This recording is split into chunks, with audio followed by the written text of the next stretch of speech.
Hello my friends, let's go straight to the news. Russia committed one more missile attack on Ukrainian cities, and the most part of the rockets were fired to the capital city of Ukraine, Kiev. What is unique about today's attack that Russia fired the rockets directly to the residential buildings? They didn't do it before. They usually attack our infrastructure, electrical power lines and power plants.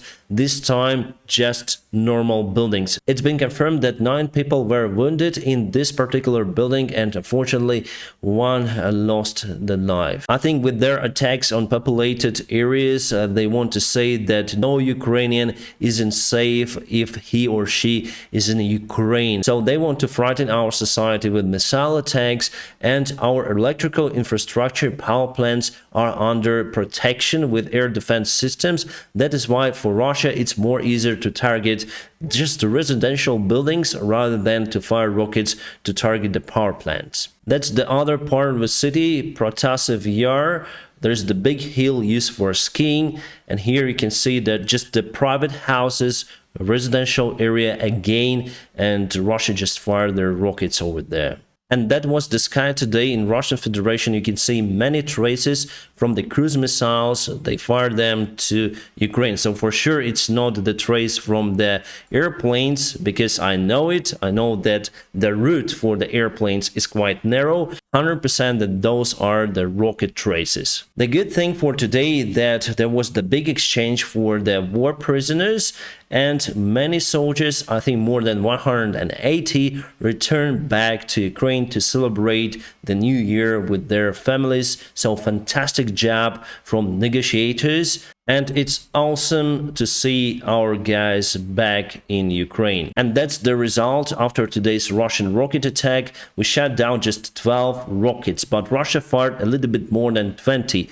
For now, I don't know the exact number, but the result, I would say, is 60%, quite low. But as I said to you, Russia mainly aimed those rockets to target the residential buildings, unlike they used in the previous attacks to target the power plants. The effectiveness of Ukrainian air defense today is much lower than usual. This dog on a photo belongs to one of our medics, and it was imprisoned by the Russian soldiers in Azovstal. Yes, the dog was with our soldiers all of the time, all of the 3 months, then they defend Mariupol. And after Russians imprisoned the dog with our soldiers, Kadyrov decided to take the dog, and there were some of the photos, even videos, like I have a new dog now, it is from Ukraine, it belonged before to Azov soldiers, but today we got the confirmation that the dog was freed together with our war prisoners and already exchanged. So good story,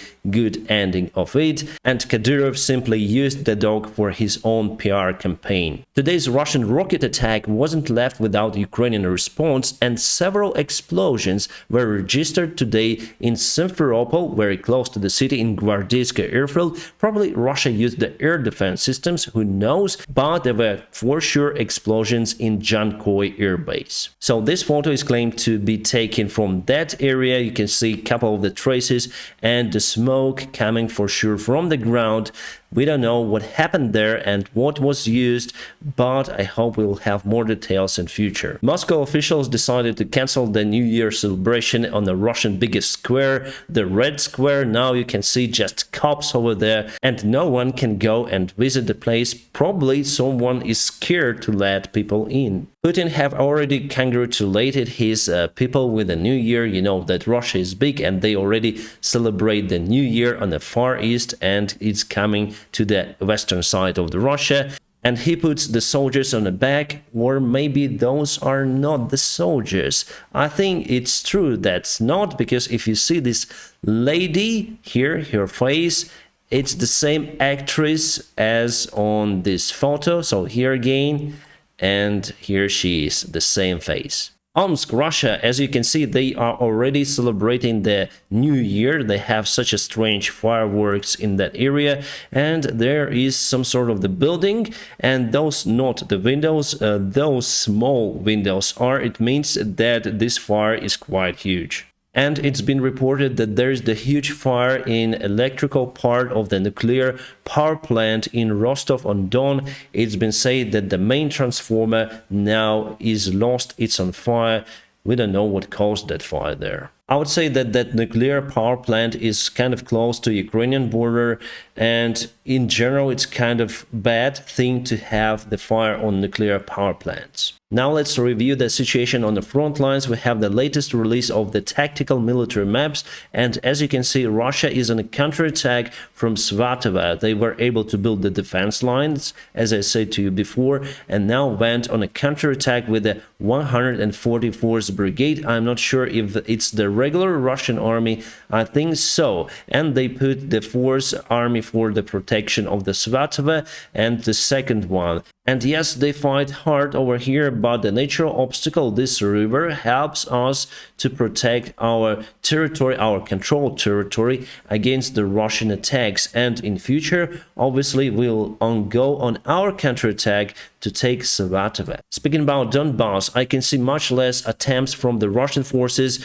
to keep going. They have much less vectors, and they concentrate mostly on one point, Bahamut city. There was the attack from Lysychansk, there was the attack over here, but still they have few of them unsuccessfully, obviously, but their main goal is Bahamut. In Bahamut, they got some sort of the success in Opetne, and they now put the vector to reach the city from the western side. But our soldiers are here and they will protect the area. Also, their main vector fails a little, but they gained some sort of the ground in the park territory. I'll show you later. Here, unsuccessful vector, no any attempts, and here they try to reach Bakhmutske as well, not successful. So as for the city, they've took this territory, the park over here, and the part of the Opetne village, the most part of it, and this is the main threat for Ukrainian army, because they already passed our defense lines and may go on further advancement to the city itself, and that will put the pressure to the central part of the city, because here they already crossed the river, so nothing may stop them over here. But the Ukrainian army is very strong here. We send more reinforcements and we can counterattack them in this area. As for the Donetsk city, Russia still on their attacks. They recently got some of the territories of Marinka, but just 1 or 2 quarters of that village, and they continue to attack to Krasnohorivka with no success. So those are the basic vectors from Donetsk and on Bakhmut. Other than that, there are no any advancements of the Russian army. Our defense minister Reznikov today said that Russia is getting ready to use their forces from the Belarusian territory in their second attempt to get Kiev under control, or maybe the north part of Ukraine. They are preparing their mobilized soldiers and will put around 200,000 of them on the north side probably in February. And all of the experts, analytics, and me personally say that this is the suicide mission from the Russian army. They were more prepared this year, yes, still this year, in February. Then they tried to capture Kiev with their regular army that was well trained, that had the modern day weaponry. And now they simply don't have it. They have the mobiks, mobilized soldiers, we call them chmobiks.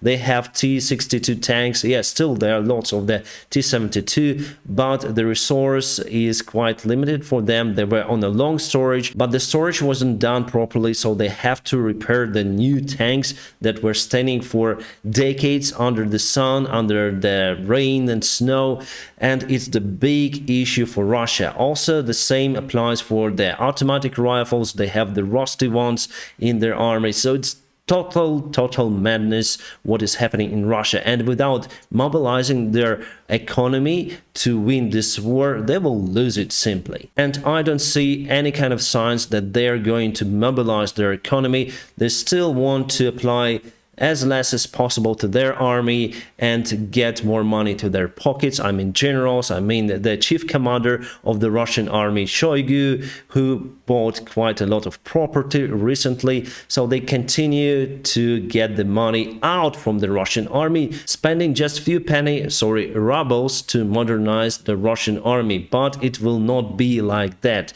Russia already lost this war, and what they do, they just throw the cannon fodder to Ukraine to extend the term of the President Putin. So the more Russian men will lose their lives in Ukraine, the longer Putin will secure his power in Russia. But after all, it will all be collapsed. And I believe that it could happen in 2023. My friends who are already celebrating the new year, Happy New Year.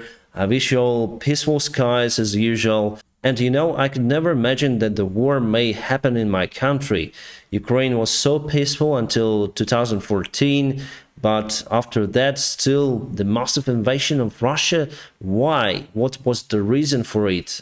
I don't know. Only maybe Putin knows and his circle. So guys, I would recommend you to value what you have. Freedom and peaceful sky. But after all, the light will prevail over darkness. It's the main law of our universe. Again, Happy New Year, my friends, and have a great time.